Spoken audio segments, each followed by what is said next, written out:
gaji bulanan sakati sebelum kita makan. Jangan makan sebelum disakati. Itu pesan saya. Kenapa, Pak? Zakat itu adalah pembersih. Sebenarnya zakat itu kotoran.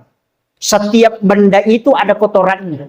Dan cara membersihkan kotoran, harta disebut zakat. Kalau hati disebut tazkiyah. Kalau yang nampak disebut an-nadhafah. Kalau hakikat disebut at-tuhur. Makanya 4 toh. An-nadhafah sampah. At-tuhuru hakikat. At-tazkiyah hati. As-zaka harta. Biar bapak ibu cuci berasnya sampai 100 kali. Tapi kalau zakatnya tidak keluar, tetap kotor secara hakikat. Walaupun lahiriahnya bersih. Tapi kalau zakatnya keluar, biar kotor, insya Allah tidak jadi penyakit. Tapi biar bersih, tapi zakatnya tidak keluar, akan berpenyakit. Karena penyakit lahir dari kotor.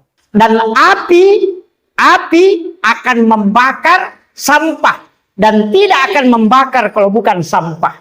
Nah, zakat itu membersihkan. Berarti sampahnya dikeluarkan supaya bersih. Rumah ketika terbakar, mungkin zakatnya tidak bagus.